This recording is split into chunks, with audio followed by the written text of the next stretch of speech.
All right, everybody, and hello and welcome. We're starting our story about the flying of the military test experimental airplane. We're at Montrose Regional Airport, and one of these buildings has been picked up by the military as their facility for testing these planes. And that's out to the runway area out there. And I wanted to just roll along with the test flying. I don't know how long the YouTube is going to be. I don't really want to hurry because there's just a lot to talk about. And if you start hurrying, you leave stuff out. So here we are on street view at Montrose Regional Airport. And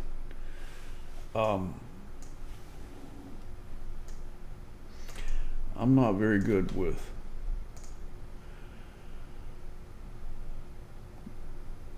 Google Earth, but we were like right in through here, looking out that way. And this is the airport.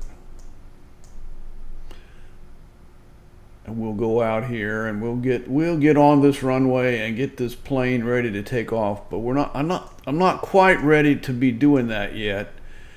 I think there's some other. This is Montrose Regional Airport. There's some other things. This is a 1.4 miles, which is like 8,000 feet. So that's a pretty good runway. Remember, this plane needs probably, well, it doesn't need any runway to go. I mean, it needs somewhere to put its wheels, but it can go just straight up. Even if it wanted to do a regular fixed wing takeoff, it doesn't need anything like 8,000 feet. We're going to go over that because it has so much power. And I wanted to talk a little bit about the plane before we get back to the airport and start really flying. And of course, they do recommend that I get myself into this video. So I'm gonna rub my nose and close my eyes and hope, and I'll see if I can materialize myself. And okay, so got my eyes closed, got my face all scrunched up. I'm gonna rub my nose here and we will see if I can materialize myself. I hope it works. Hi, welcome. I'm glad you're here. Here we go. Flying around in our experimental military airplane. And I will put on my computer glasses. They help me a lot. Now, I wanted to talk a little bit about some features of the plane because this plane is not really exactly the kind of plane that normal flying pilots are going to be used to. And we'll switch over to a different view for that. Now, I think I have this so you can see it. The Montrose, I just love Montrose Regional Airport, is at 5,700 feet. And we're going to go testing vertical flying up to 13,000 feet. So we're going to do 8,000 feet of vertical flight. But that's not yet. That's to be talked about. And let's go look at the plane for a minute. And I think I can take Google Earth and just ease it out of the way here and turn on the flying machine. We'll turn off Google Earth, we'll turn on the flying machine and get it working. Yeah, there it is. All right, so it's up flying and we're kind of, it looks like it's kind of trailing along, following this road. It's a little close to the road, but it's, it's following it. And you can see it's at a low airspeed so that the propellers are tilted in their vertical thrust mode. And I've just shown that. And I wanted to talk about some things that can happen with regular planes that aren't going to happen with this plane. And That involves me. I need to add it so that it's in the move mode. Okay, so this is all in Keyshot. All right, now there's things that you can do with an airplane that can get you into trouble. For example, deciding that you want to turn away from this road and you start bringing yourself into a banked turn. Okay, and I know probably the pilots are going to be going, don't do that, okay? Because what happens with a banked turn is you begin to lose lift, so you lose altitude, and a lot of the characteristics of the wing are no longer what they should be, so you begin to lose airspeed, and you get into this unhappiness of losing altitude, losing airspeed, and close to the ground. And the next thing, and you don't have enough airflow across your flight control surfaces to get yourself back out of this. So if you do enough of a bank at this condition, you're going to wind up headed for the ground, and there won't be anything that you can do to get yourself out of it. But you can see that I've shown the propellers in the vertical thrust condition. And what's going to happen with this plane, and I'll just cancel that, we'll get him back to where he's supposed to be. If this plane begins to get itself into an abnormal condition of flying, the protocols and algorithms are going to kick in and will allow the pilots, as part of the test program, to decide. You could put a snappy phrase in there like, hey, what are you doing? This is stupid. But probably it'll be something more along the lines like, system override of flight control. You are approaching flight control parameter limits. But what will happen is, as he brings this plane into this abnormal condition of bank, as it starts doing this, at some point, these will be the algorithm, the central processing unit running the plane will take these propellers that were configured for horizontal thrust, because he's just flying along in fixed wing mode.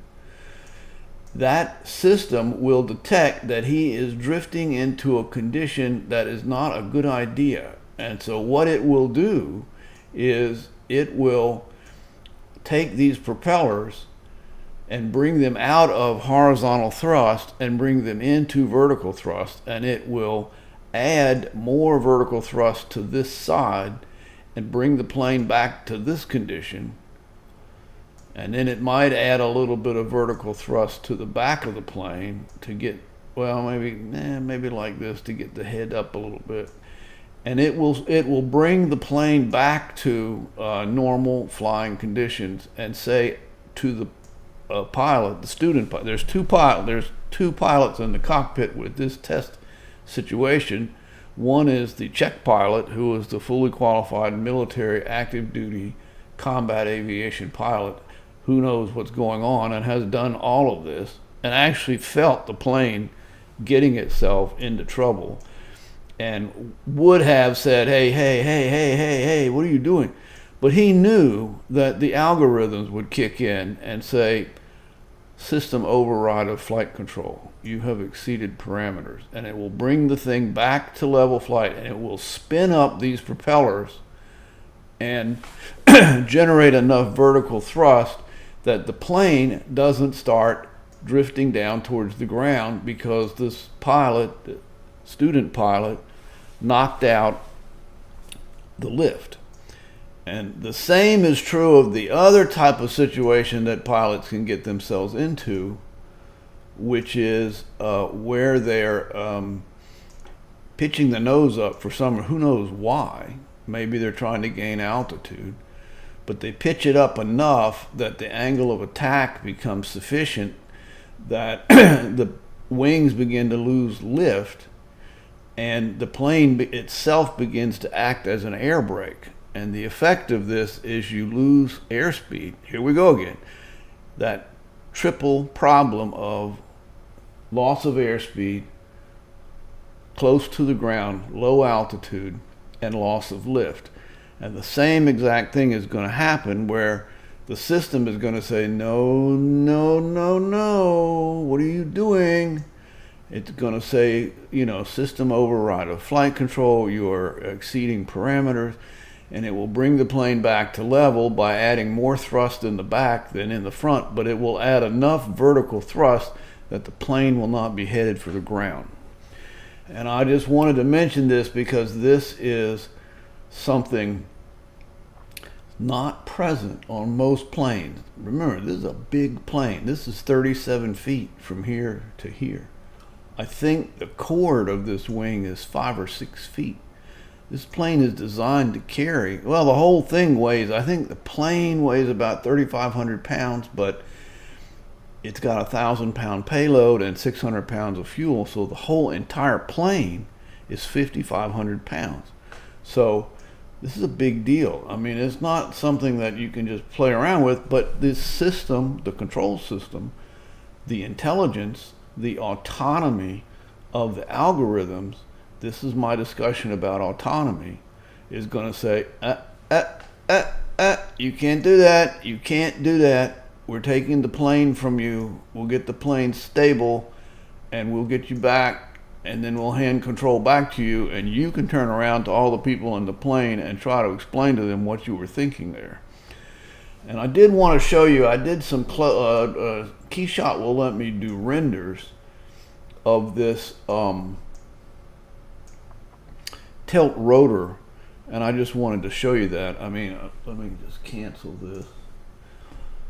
And we can go, you can see the way this plane is constructed. It has this hydraulic motor in here, okay? This hydraulic motor is spinning this propeller. This hydraulic motor is in a either 2205 alloy stainless steel or T6 alloy, aircraft alloy aluminum frame that holds the motor, and the motor is directly spinning the propeller. You can see that these propellers are configured for static thrust to get this thing off the ground. So the diameter of the propeller is 6 feet, but the chord of the propeller back here near the hub of the propeller is 14 inches. So it's a big fat propeller, and that's going to come into play because flying along with these propellers like this, not turning, I think is going to be way too much drag, and I don't think the plane is going to be flying that way. I wanted to show you or consider a different way of flying it because of the nature of the plane, and I'm going to show you some images. Again, Keyshot will let me get real close up here, and then it will let me render, and so I'm going to show you those renders as images. And we'll start here in Keyshot with this close-up, and then we'll look at some rendered images that I created, and we'll go do that. And before we do that, of course, we always like to see what does Bing have for us today.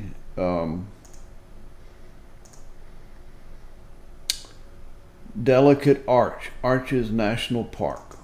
And my thinking is this is where normal drone activity is, dry, rocky, weird, and dismal. And I'm saying let's go over here where it's nice and there's water and grass and trees. The other area, if it's going to work, that's what I'm hoping. And now we'll go take a look at those images. And here is one image where it's in vertical thrust, halfway or sort of in between vertical thrust, and here is in full horizontal thrust, and we'll do a blow up of that. And I will talk a little bit about these more in the next video. I do want to show one final thing, and I just want to remind everyone about being safe and reasonable.